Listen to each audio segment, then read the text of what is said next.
Right, Tom Caltabiano here, looking at all this is going. We have this. Okay, I think we have 40% of 10% of everything ready for everybody to see. Let's hit this. All right, and this, oh boy, that image is close. You know what I can do?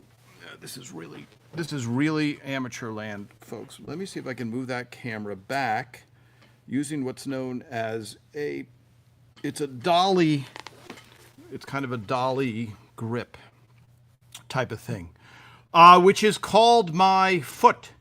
All right, that is now looking good, sounding good. Hi, everybody. Tom Caltabiano here, writer on Everybody Loves Raymond and official photographer. Behind the scenes, I am trying to impart every piece of knowledge that I can possibly remember. And what I can't remember, I ask Phil or Ray or Steve Scrovan or Patricia Heaton or anybody else that worked on the show. Let me just see. Are these a little, yeah, these feel a little bit better. Let's say hello to some people over on Instagram. We're looking good. I had usually I am live at 2 o'clock Hollywood time, but I shared a while ago that I had a neighbor's pipe break, and the side of my yard slid down further into my yard. And that was 8 months ago. And then yesterday morning, I was ready to leave. And then I said, oh, that is liquid coming up from the ground again, not oil, unfortunately, but another break, which we had to figure out was still under 8 feet of dirt. So today, right before I was about to leave to come to the studio, there was success in finding that leak. There you go, folks, the tribulation. So how do my hands look? Like a guy who's been shoveling mud a little bit. Those of you who are homeowners who have had floods can relate. Okay, everybody joining here. Tom Caltabiano, writer on Everyone's Raymond, sometimes fixer of the backyard mud and often taster of snacks. Guesser, I supply with you the mystery scripts. Oh, I shouldn't give even a number because you guys are so good. I rescued from a dumpster 210 scripts with wardrobe Polaroid photographs when the show ended, and I play a game called Guess This Episode just using a couple of Polaroids from the wardrobe department. Now, it's a very challenging thing. It's very hard to guess. Unless it's Robert's suit, right? If I hold up a picture of Robert's mustard suit, everyone goes, I know the show really well. I can guess this. So there you go. That is one of the things. All right. Oh, you know what I haven't looked at? The comments where people yell at me and say, Tom, look at your comments. We can't hear you. It's not, did I have I saw the peppermint bark box. I had it in my hand. Where did that go? Okay, I'll find it. The peppermint bark box. Okay, let's look at some comments. Hello, let's scroll up and then down. I'll make this a quick session today. We won't have too many. Bob Silva, aloha. Bob, don't you have a tropical storm or a hurricane or weather? And I know because you have perfect weather 365 days a year. So there's not a lot of sympathy for you, although a little sympathy. Did you see the storm? Did you weather the storm? What was the storm like? Because we get the news late. You might be sitting there on a sunny beach, and we are in Los Angeles hearing about the tremendous storm that you guys are undergoing. Meanwhile, you are just putting on suntan lotion. Hello, Louise. Morning in Sydney. Greetings from Naperville, Illinois. Susan Woods Stampanato, the famous last name. If you guys look it up, you will see it. Oh, yay, I caught a live. I've been catching the end. Marte Haran, column, any relationship to Monica Haran? Hello from New Hampshire. Raining in Philadelphia, too. Kathleen, that doesn't get quite points of, what is it called? Sympathy points because it's raining in Philly versus a hurricane in Hawaii. Hello, Karen Jack. How are you? Hi, Tom and everyone. Raining here in Phillipsburg, adjacent to Buttsville, New Jersey. Hello, Meme. Hello, Janet from Marja. Hello, Bob LeMay. What a beautiful name, Bob LeMay. Perfect. Good afternoon, Donnell. Hello, Gil. Hello, everybody. Linda. Linda, you sent me some goods, which I think we are tasting today out of the canister. Oh, I also have the feature. Where is my phone? My phone is charging right there. Hold on one second. I gotta bend down to do that. And I want it to charge because last time we ran out of power. Okay, let's talk a couple of things of Everybody Loves Raymond. The Emmys are coming up, as we know. It is the middle of August, which means, is it September? Oh, watch this. Computer, when are the Primetime Emmy Awards in 2026? The 2026 awards season runs mainly from January through March, with the Oscars on March 15th, the Golden Globes on January 11th, the Daytime Emmys on October 30th, and the BET Awards in late June on July 28th. The Academy Awards ceremony is set for March 15th, 2026, and the Golden Globes aired on January 11th, 2026. The Daytime Emmy Awards will be held on Friday, October 30th, 2026 in Hollywood. The BET Awards took place on Computer, July 28th. stop. Okay, so I asked for one. All I needed was one piece of information. It gave me everything but the Primetime Emmy Awards. Did I miss that, everybody? Did I miss that?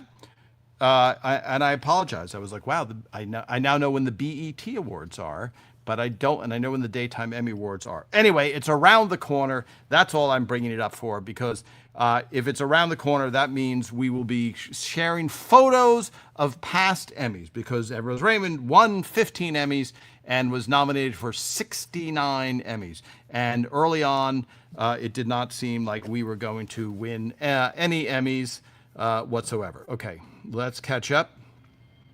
Yes, September. This new time is just for today. The Emmys, yes. Thank you, Kathy Pine. September 14th, 2026. Okay, so we will see. Do I have any? I have a couple friends who have nominated for Emmys or something like that. Didn't Peter? Hi, Janet. Okay, let's get into it. This is where I can help. Didn't Peter have a medical emergency during the filming of the sister episode? Okay, let's talk about Peter Boyle's health thing, because, it bothers me with AI. So much misinformation, as they say. Not even with AI, just people say rumors, spread rumors. I think that has been going on since sometime BC, I guess. And, once, when you're there, it helps to know. All right, so Peter Boyle. First of all, I saw an AI, 100% AI generated, or somebody's taking the time to write this crazy long report about Peter Boyle wearing a heart monitor during the pilot and on the show, and he championed through the whole series with a heart monitor, even though he knew he had this heart condition. Okay, so as far as I remember, because I visited Peter in the hospital a couple of times, Peter was on the set, and we were, I believe, it was not season 1. I believe it might have been the end of season 2. And Jan, I will find out the exact episode, because I'm not saying it's wrong about the sister, but if I remember correctly, and this is where Google is better than me, the sister episode was that earlier in the season. So at the time, no, it was more towards the end, 100%. So in season 2, we moved from Hollywood Center Studios to Warner Brothers Studios. And because we were still not a favored show and still not a hit, and more importantly, not owned by Warner Brothers, versus Friends. Friends was a Warner Brothers show. And so they got the preferential treatment. They were a giant hit, and they would get preferential treatment, but we became a giant hit, but we weren't owned by Warner Brothers. We were just renting space at the Warner Brothers lot. So Friends, that's why if you go on the tour now, you'll see the Friends stage number 24. We were stage 5. If you go on a tour, there's a very, very good chance that they never mention the show Everybody Loves Raymond because it is not a Warner Brothers property. Is that correct now? When I say is that correct now, there's been so many mergers, etc. But 100% then, it was a CBS, HBO, Worldwide Pants production. So, season 2, we were in our production office across from the place where they built all of the sets. Ray and I shared an office, so we would hear a mill, the mill store, the mill where they sawed wood all day and built the flats and the sets for every single TV show was about 100 feet, if that, from Ray. From Ray and I had the closest office to the loudest sound.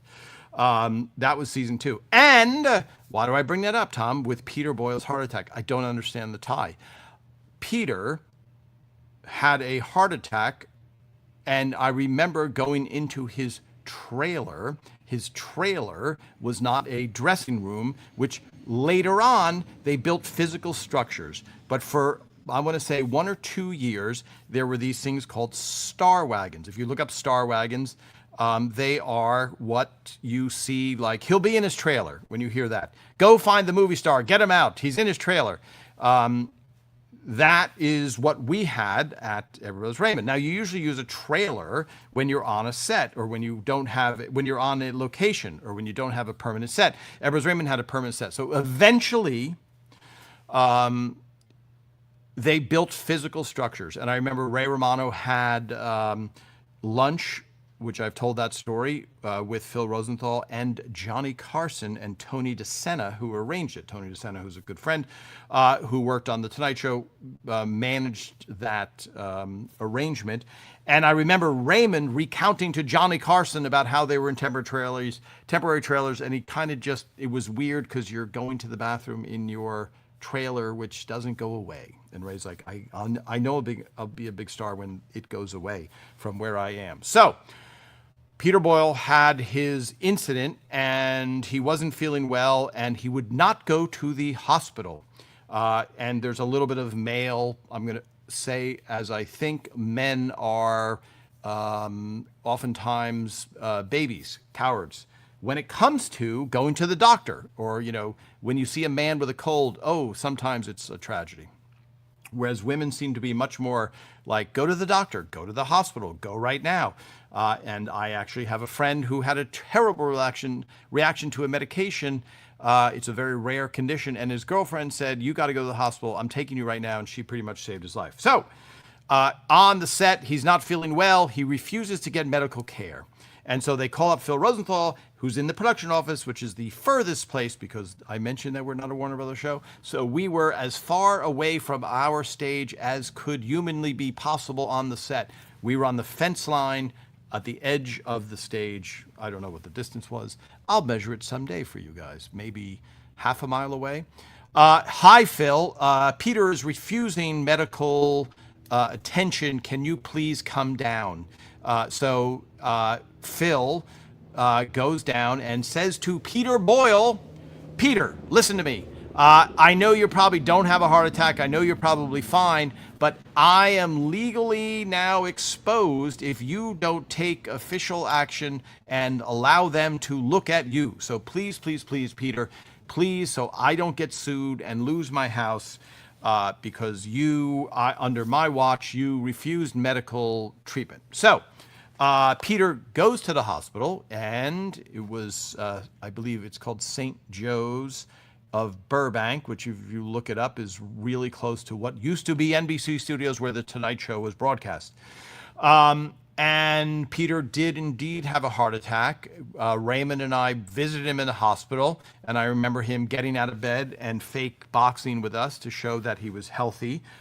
This is a big contrast to when we later visited him in the hospital when he was not doing so well with multiple myeloma, which actually took his life. So going back to the original thing, Janet, I will find out what episode that was, in which episode. I wouldn't want to piss off Marie. In which episode Peter Boyle's heart troubles occurred. So there you go. That was a long-winded, I hope somewhat interesting, but there I was there. So there you go. That helps. All right, let's catch up. Oh my goodness, so many comments. We don't ever want to have another peppermint bark incident. Deb Tucker Frank, I've been in rainy Phillipsburg. I've been paying attention to the excitement of D23 out in Anaheim, California, on Disney's new attractions happening in Disney World and in Disneyland. So exciting. So, I don't want to burst your bubble, or not that they would. I don't know what that is. What is D23? How's that for being out of touch? What is D23? Let's see. Let's try and guess, Tom. What is D23? Is that a game? Is that a digital game event? There is a game show. There are the Disneyland, is it 75th or 50th anniversary? One of those is coming up, maybe sooner, etc. The sister episode is on right now. Hi, Karen Jack. That is good to know. Okay. We don't get the Emmy show in the UK, but hi, Anita John. Love all the run up towards it, and you get to know about the shows you haven't seen before. Yes. So, Anita, that is a very, very good comment. So, the Emmys themselves are excruciatingly boring. And I say that as a person who has worked on the Emmys, who has gone to the Emmys, who has helped write speeches for the Emmys. I went to the Emmys last year, by goodness. The Emmys are pretty boring. Because it's an award show. It's a challenge of an award show. It's not like the Emmys are bad and the Oscars are great. It's you're watching a bunch of people pat each other on the back for this artistic thing, which is maybe shouldn't be adjudged to begin with, but oh well. So, but the good thing is when you hear, I think Chernobyl, the show, won a bunch of Emmys, or the John Adams won a bunch of. When you hear a show won a bunch of Emmys, you're like, oh, I didn't know that existed. I should maybe watch that show. So there you go. So don't feel bad that you're not getting the Emmys. A lot of people do not watch the Emmys.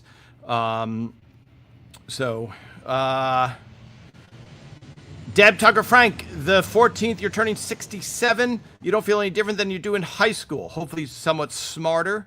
But yes, you seem to have a youthful energy. And I just went to someone's 100th birthday party recently, and he offered me some scotch, and which I didn't say no to because I think he drinks scotch every day. So I said, yes, I will have some. And then he offered me another one. He said, come on, Tom, have another one. So I partook. How many 100 birthday parties have you been to? Hopefully a lot more in the future. Let me see.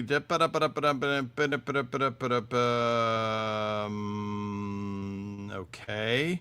Let me see this. Let me take a drink. That incredibly entertaining mouth movement is just to buy time as I'm combing through. Okay, what am I drinking? Oh, I'm drinking something from, I think, Deb, you sent this to me. First of all, in the favorites quotes mug voted on by fans. There we go. Habanada. Can't talk now. There's too much fruit. You're an idiot wrapped in a moron. One of our favorites. Okay, let's taste it. This tastes healthy. Let me see what it is. Wow, that was loud. This tastes very healthy. What is this? This is Orchid Oolong. Okay. That is Orchid Oolong. Let me see for Instagram folks. Orchid Oolong. Thank you, Deb Tucker Frank, for sending me some of that tea. The art of tea. It feels expensive. It feels more expensive than I can afford, I think. Orchid tea, thank you. I do appreciate that greatly. And here, the tea bag. I'm going to show you this because this is not something in a Lipton. I got to get rid of my eyes there, and then the thing will focus. Yes. That feels like netting you could catch fish in. Successfully catch fish in. Okay, let's go back. Let's catch up on things. Watching the sister episode, and Deborah is scooping ice cream. I think, let me bring that up. Ice cream, I think you had the prop woman as a guest a while ago and said it might have been mashed potatoes, not ice cream. Yes. Rhonda Robinson said it was mashed potatoes, not ice cream. You are correct. Anita John, have you ever heard that green tea that has a flower that blossoms when you put hot water in it? No, I did not know that is a thing. Silk tea bag, yes, in a silk tea bag, Mona, that is correct. Tom, does the place you get your mail get packages from UPS or FedEx or just the post office? I want to send you something. As far as I know, Carol, again, the address, I'll hold up the address again. You don't have to send me anything. I completely appreciate it when anybody sends me anything. Even the delicious peppermint bark, which was not peppermint bark, which was a cashew bark. Is that what we said? Brittle? I do appreciate that. And my friend Bobby, who owns a pastry chef, Villa Italia in Schenectady, New York, has promised me the world's greatest coffee cake, which will I get. It's a UPS box, so it takes anything you send. Anything. You cannot send a camel. It will not accept a camel. It will not accept a car. It will not accept like a rocket booster. It will not. There's certain things it will not accept, but a delivery from anything.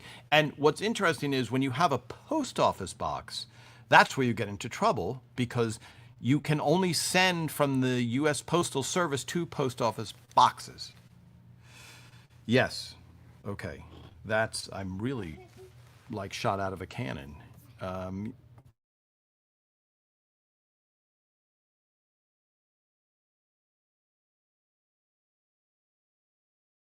Just put on a sticker.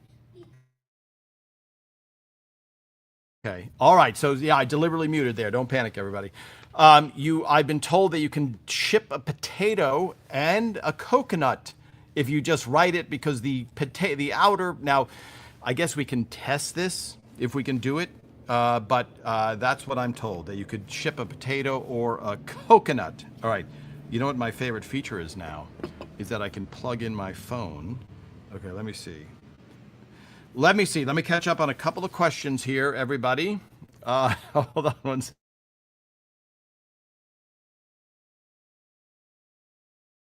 Okay, there you go. That's me talking. Yes, they are eating mashed potatoes. They are not eating ice cream. I actually ate some vanilla ice cream with sprinkles. Interesting. Anita John, I'd love to send you some Yorkshire tea. It's great stuff and comes in so many flavors. So Anita, I know I guess you're in the UK. I can get Yorkshire tea. I have tasted Yorkshire tea here, at least one of it. I'll hold up the can. I'll do that just for you. So don't, save your postage stamps.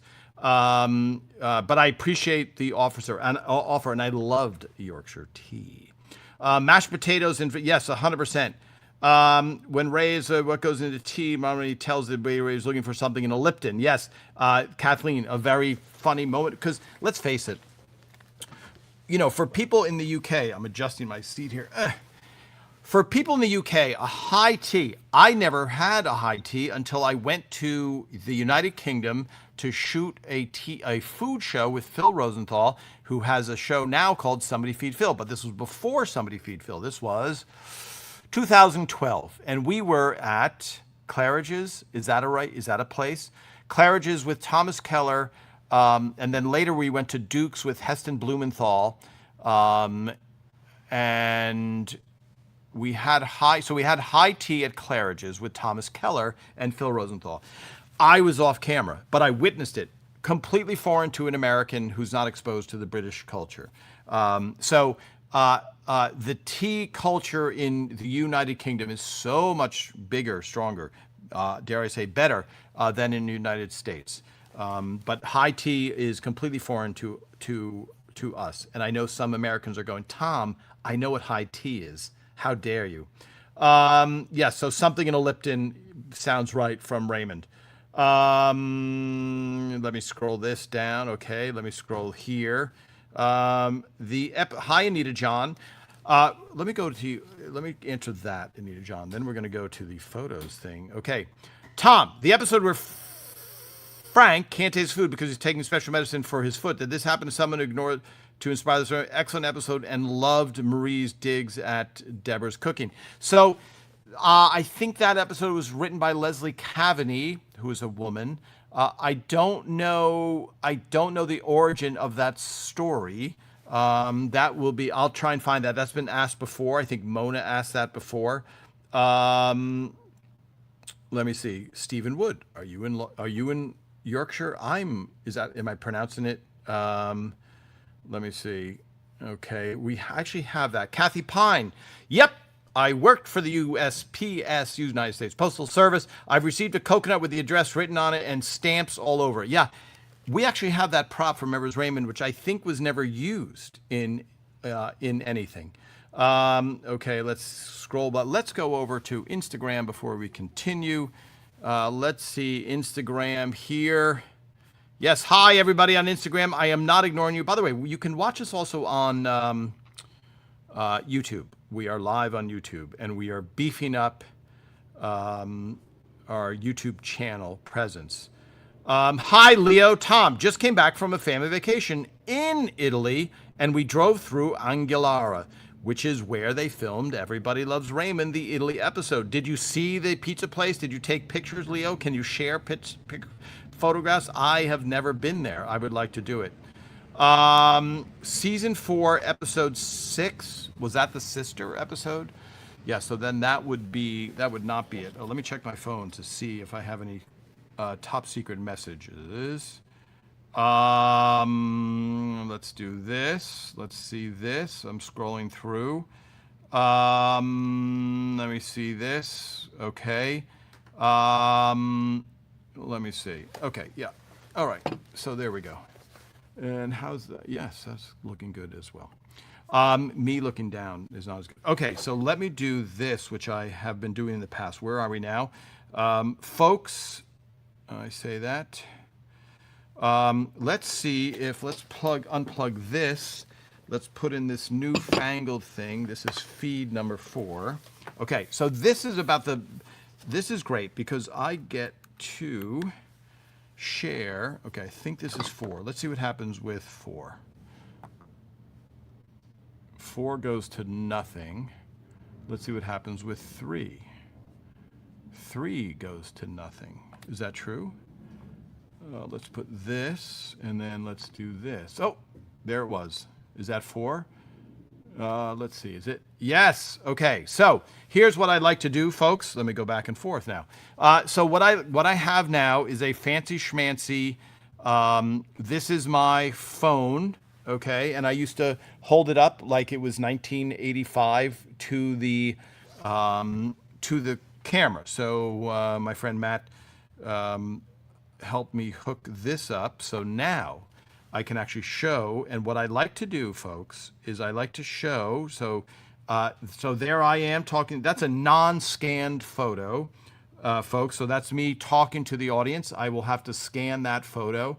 But you can see Ray. If you look in the background, you can see Ray. I don't know why it won't stay. There's Raymond, okay, talking, and in between takes, and I'm talking to the audience. There's a lot of activity. There you see Doris Roberts and Brad Garrett on the couch as they're having a discussion. I have no clue what this episode is. Anybody who has a microphone clipped to them is working not on camera, but behind the scenes.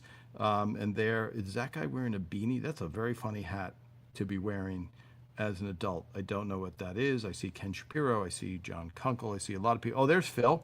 So Phil and Raymond are talking right there. They're going over notes, and I am talking to the audience. So now we scroll to this portion.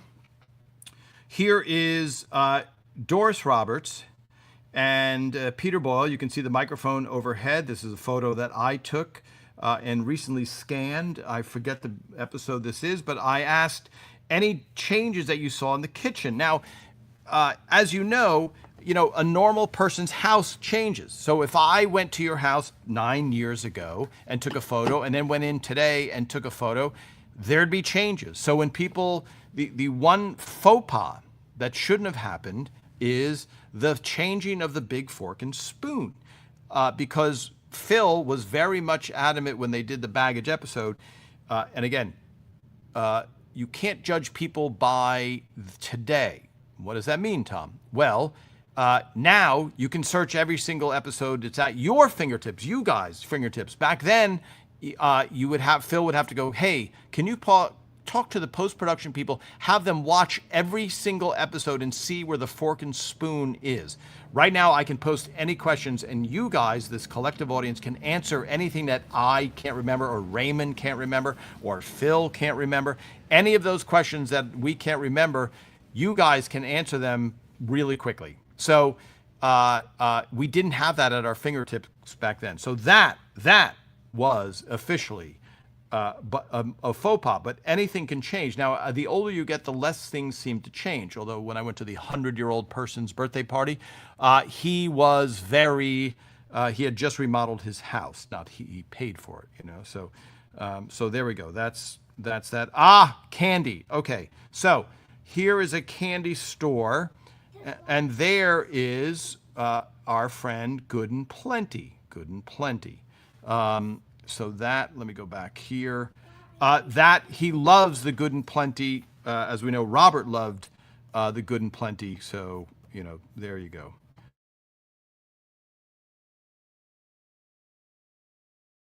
And the name of that store is Rocket Fizz. For those of you that may or may not know, let me adjust this mic a little bit. There we go. A little bit more. Yeah, so Rocket Fizz, they have a bunch of locations. They make their own soda now, which is pretty cool. And Robert's favorite food would definitely be in that mix would be Good and Plenty. So, okay. Let's go back to, let me scroll through. Oh, yeah. So here, let me catch up on questions before. Let me just take a breath first and drink out of our light blue. There's our logo. But more importantly and more interesting, I had a guy the other day go, he was asking about our shop, and he said, what does AIS mean? And I explained it to him. Let me see. Okay, here we are, our AS blue. In light blue. Yes, watching somebody drink. Okay, so let's go back to, here we go.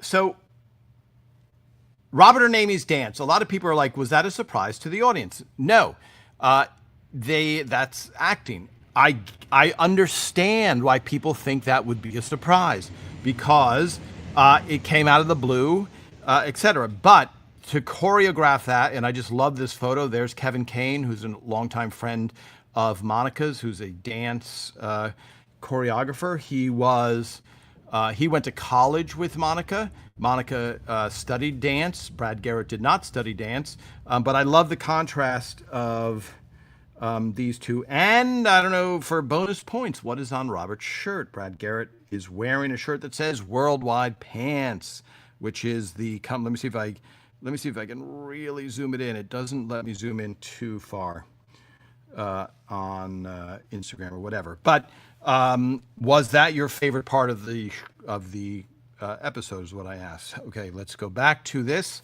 Let me just see if I missed any questions, because this feature, of all the features, this ability to show a photo and talk about it is great. I love that. Kathy Pine, candy-coated black licorice. Oh, was there a question about that? Yes, which is, okay, I missed a lot of questions. Let's go back up. Let's go scrolling up here. Yes, look at all these conversations. Tea is a way of life in UK. Yorkshire tea is very popular. Yes. The coconut is sitting in the basement on the table under the window in some episodes. Donnell, where were you? Now I have to track down that coconut.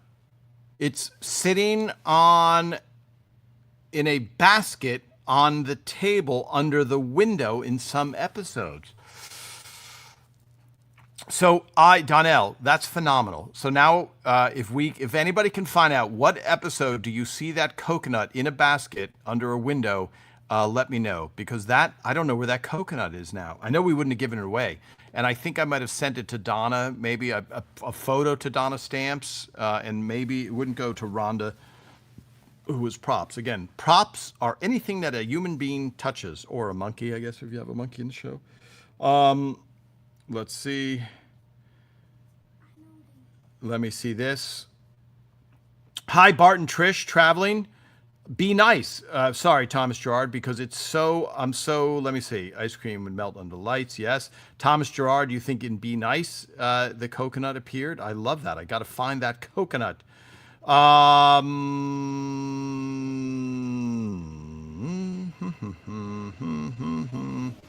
Let me see this. Okay, scrolling down, catching up. The coconut in Be Nice. Oh, thank you, Thomas Gerard. I love that. The pinks are good and the whites are plenties because there's always more of them and they're not as good.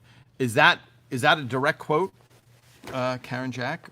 Okay, let's go back. I love this feature. So here is a piece of a proof sheet, and there is Patricia Heaton. Does she look? She's focused. So my guess is Phil is giving notes because that is the edge of Aaron Shore's face right behind. She is focused. She's not annoyed. You might think she's annoyed, but she's not annoyed.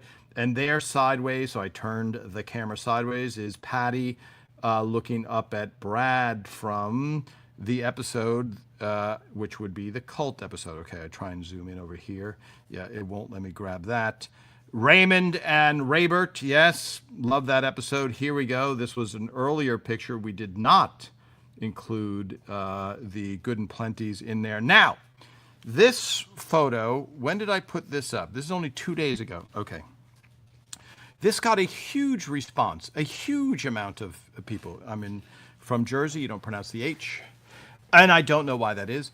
So that is the craft service table. So there's Patty going full knife into that piece of cake. This is not a posed photo, by the way. They did not know I was standing there snapping away.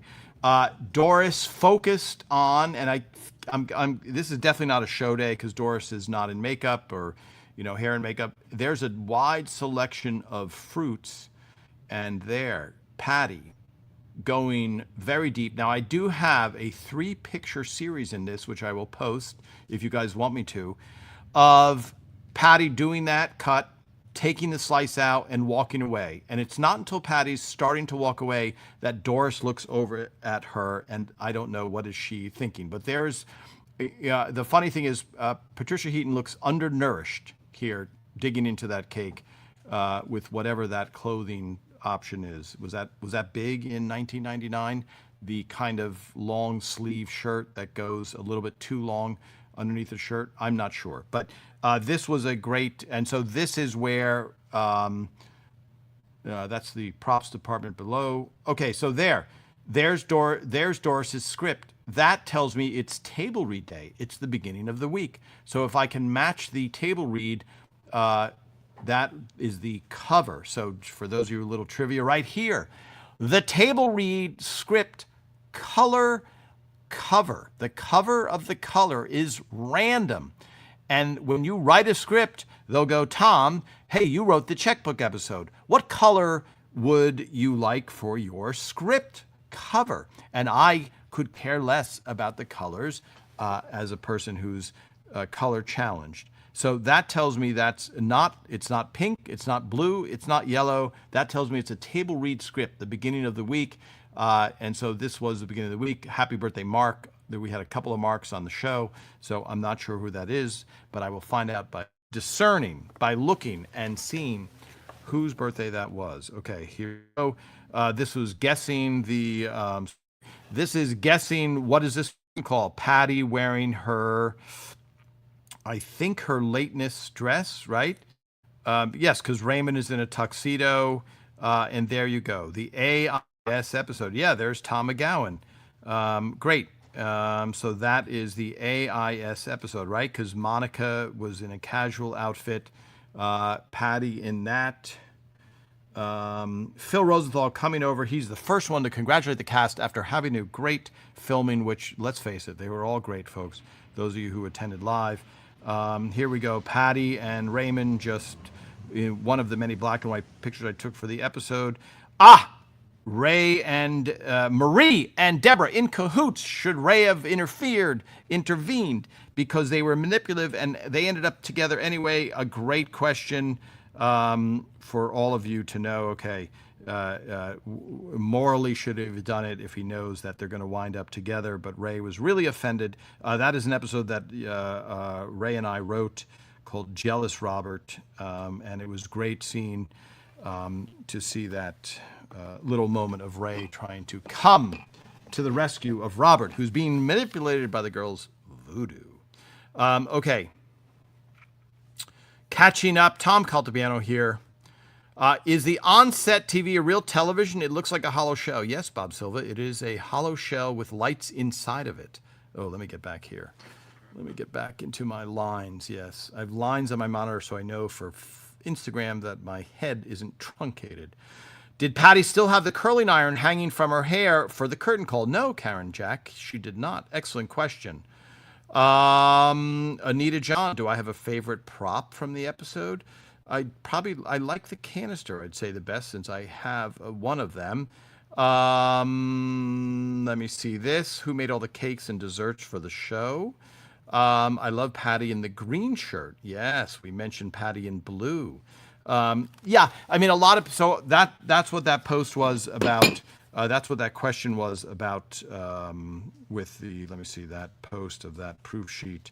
Let me go back here. I'm scrolling through here, and then I land here. So the question was, what other episodes did Patty wear blue? Because everybody said she always wore red, which is correct. She wore red a lot. Her hair had red highlights. She wore blue in the Deborah at the Lodge episode, the cult episode. A lot of you pointed out a couple of other episodes where she wore blue, but that was that question. Okay, I just had another question pending. Okay. I wonder if this came from a true story. Karen Jack, sorry, which one are you referring to? Let's see this. Let me scroll down. There was a question that I just raced past. The curling iron, no. Excellent question. Okay, let's see this. The dead Deborah lie. When Natasha shows up at the house, she thinks Deborah's dead. How far did the writers really plan to take the Deborah deadline before pulling the plug? That's just a funny line. I mean, that's, again, one of my favorite scenes ever is Natasha showing up. I had the early Raybert. Natasha showing up and just all that miscommunication and all plays out perfectly. And when she says, Ray said you were dead, it's such an offensive, terrible thing. And of course, she thinks it is really Ray. Deborah thinks it really is Ray and the parents. So it's just the greatest shocking moment. I absolutely love that. Okay, let's do this. Yeah, that's right, Annabelle. She's only, how dare she be so skinny and still have self-control around cake? I agree. Yes, direct quote from Robert, 100%. In the living room by the stairs, I think I could also have been on the sofa and the end table. Very interesting. Very, very interesting.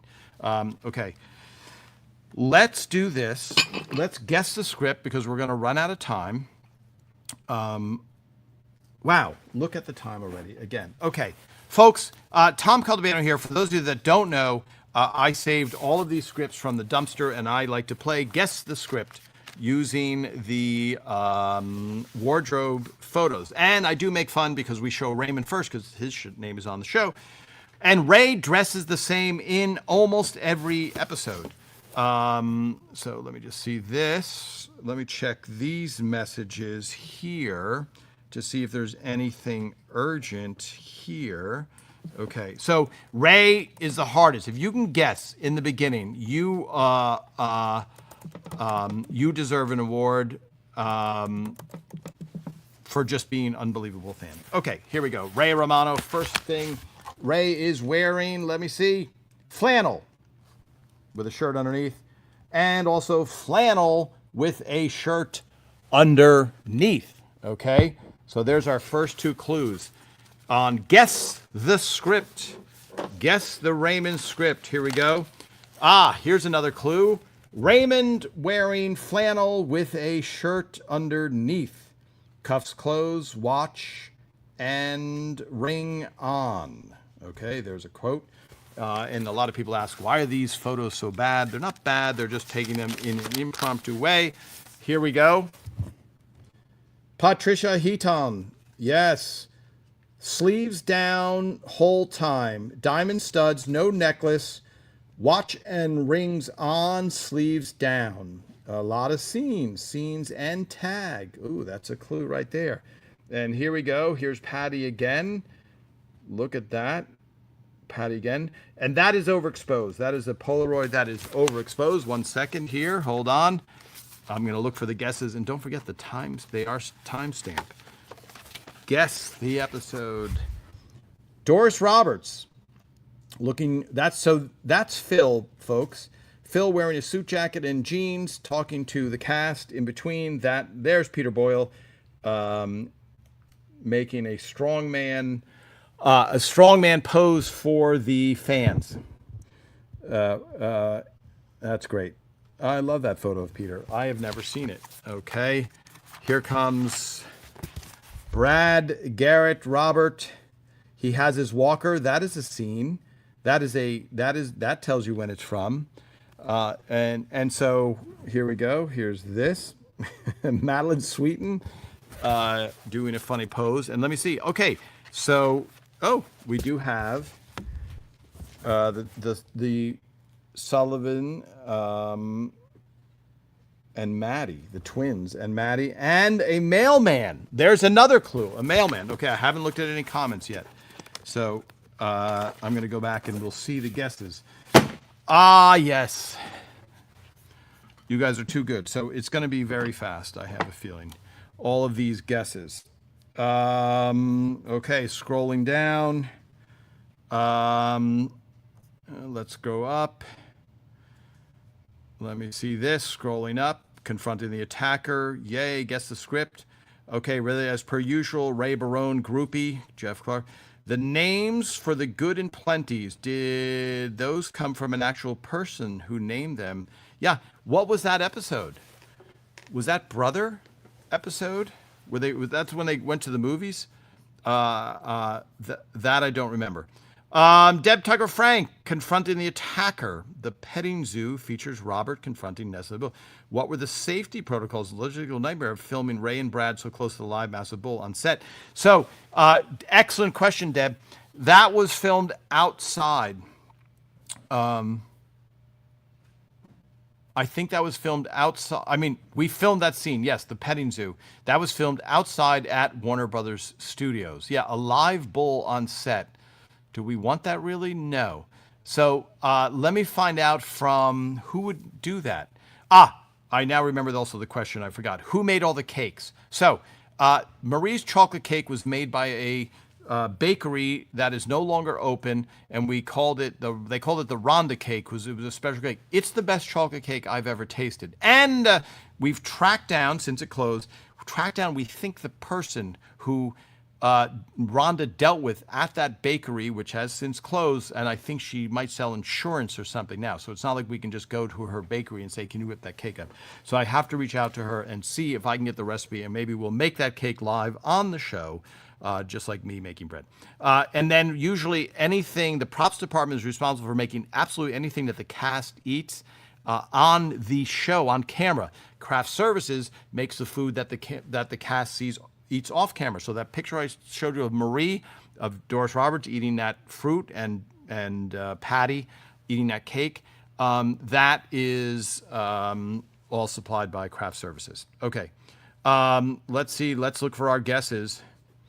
That was a great episode. So Annabelle, it looks like Annabelle, could you be the first? Alone time. Let me just see this. I have to look at the timestamp. Let's see this. Yes, Ray Barone groupie from Raybert. Okay.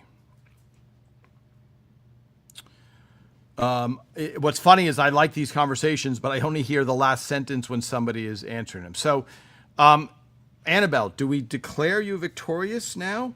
1640, 1523, something like that, confronting the attacker. Sorry, I'm reading random stuff. Yes, Tom Caltabiano here, writer on Arrows Raymond. We're playing Guess the Episode, and right now it looks like Annabelle guessed it first, but I could be wrong. The good news is, Karen Jack, yes, you are. You have the Karen Jack, you have the same timestamp as Annabelle, but hers came in first. That's tough. The girl in the laundry room who played Carrie's coworker on King of Queens. Oh, did not know that. Alone time, yes, Donnell. Decided to take a step back, felt I was overtaking your segment. Now, Kathy Pine, that's very humble of you. That's kind of like Candice Bergen, I think, took herself out of the running for the Emmys because she just won every year. So she's like, I'm going to take myself out of the running. I say, Kathy Pine, go again next week, full bore. It gives people something to aspire to. Okay, let's taste something. Valley Village Park in North Hollywood. Okay, Bob Silva. Valley Village Park in North Hollywood. Are we coming back to that? Where did they shoot the park in North Hollywood? Valley Village Park in North Hollywood. I can check it out today. That is where they shot the Super Bowl episode, according to Thomas Gerard. I think, right? Wasn't Thomas Gerard the one who gave us that thing? Okay, now, time to taste something before we say goodbye for this week. All right, hold on, everybody. I have to go back to the canister. It's now. So a lot of you guys voted the lamp off the set. I can see the lamp. Its feelings are hurt. But we're still working on the set. Of course, for Instagram, it doesn't matter because the set is my head. Okay, here we go. Never seen them, never heard of them. Let me see, the canister we see. Oh, they're upside down. That helps.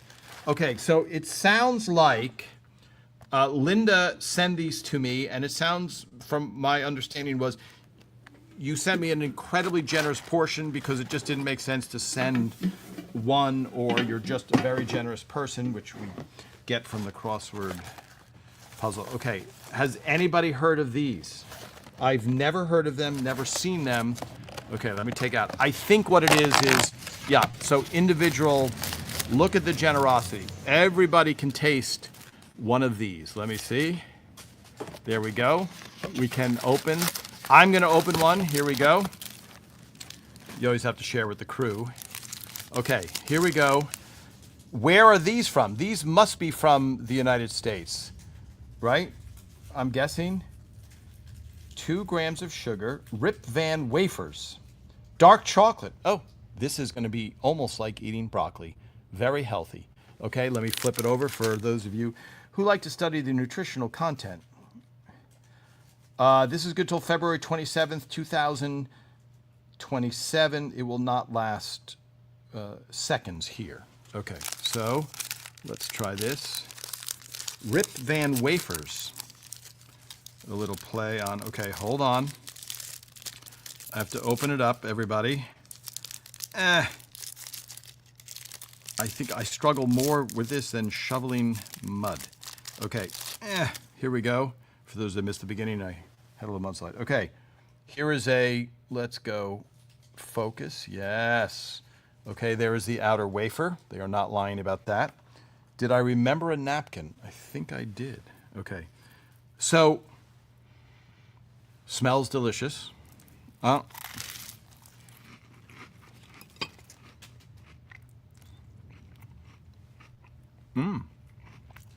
Very fresh.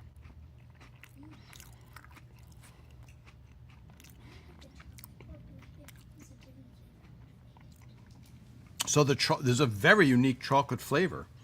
What is this flavor? So it says dark chocolate. It's really not sweet. Huh?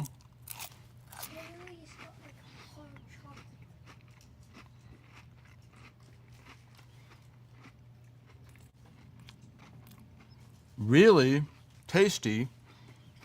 Again, not sweet at all. Sorry.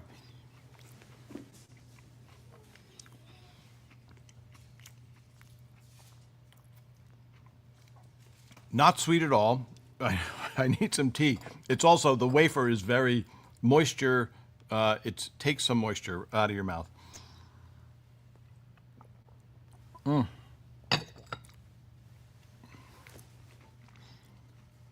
So it's the balance between it feeling healthy and you don't feel guilty like you do if you're eating a Twinkie, for example. But it's like I'm going to give this a 7.7. Here's the problem. It's really, really good. It's really good. It's not. So if you eat a Tim Tam, I don't know what the term is, but sweet, exceptionally sweet, and very sweet are in there. This is not exceptionally sweet. This tastes healthy. Dare I? Let me see. Here we go. The Rip Van wafer. This, I feel like, is a healthy break. This feels like a healthy break. And does that hurt it? Is it fair to give it a lower thing than an 8 rating because it tastes healthy? What are you going for? I'll probably eat more of these than anything else, guilt-free. So thank you, Linda, for sending that. Okay, final comments before we say goodbye for this week. On a later edition, Van Winkle me Van vanilla ice cream. Oh, does it go? It's not that we don't believe you. I just don't. I just much prefer milk chocolate. Okay. I'm jumping in the middle of a conversation. I've never heard them. I see all of the other comments though, just not that one. Okay. No, I have never heard of them. Okay. Where are they from, everybody? Linda is saying they're from the Netherlands. Linda, who sent them, she should know. Okay, that's very good to know. Let me see this. Okay, let's see this. Throwing across the pond, Bev Smith. I wish I could. Never heard of him, never seen him. I never knew it from the first photo, even surprised me, but I wanted others to have some fun. I actually knew it on the first photo, which even surprised me. Yes, Kathy Pine, that is impressive, because the first photo is Raymond with a flannel shirt. Dennis Leon reminds you of a Kit Kat. So a Kit Kat, because it's chocolate covered, it hits differently. This is definitely a drier feel up front, but really, really healthy. Karen Jacqueline, I'll send you the screenshot showing my name above yours. Oh, yeah, I like this. We'll have to throw this to the judges, and then I guess it could end up in court, but I think Annabelle was first. Yes, health-wise. We had a kid in high school, last name Van Winkle. We called him Rip, yes. What do you rate this at a scale of 1 to 10? What is this? It's not that we don't believe you, just won't want to miss your comments, okay? Let's see, everybody scrolling down. By the way, don't forget, if you're in Long Island, the Long Island Museum of Entertainment and Music Hall of Fame has the Everybody Loves Raymond exhibit. It's the only one in the country right now. So if you are in Long Island, don't forget to invite your friends, etc., etc. Thanks, T. Everyone enjoy your week. Laughter is the best medicine. Bob Silva, did you answer whether you got hit by the storm? Where are you in Hawaii? We need to know. All right. Everybody, thank you so much for joining. Tom Caltabiano here, writer on There Was Raymond, unofficial photographer, taster of snacks, including the unheard of, never before seen Rip Van Winkle snack that we ate out of. I got a berry. There we go. We see that, which we tasted out of the official canister this week, which we have. Okay, everything's falling everywhere. But that's part of showbiz. All right, and again, thank you so much for answering questions that you guys know the answer to with other people that are jumping in. We are really, really getting a lot more followers. I think we're up to 112,000 followers, which is phenomenal. So I appreciate you spreading the word and also coming to me or tagging me in other posts where you're like, maybe Tom can answer it, because that's the whole idea, is to just answer as many questions as we can for fans while we all still can remember. All right. See you all you guys next Sunday. Have a good week, everybody.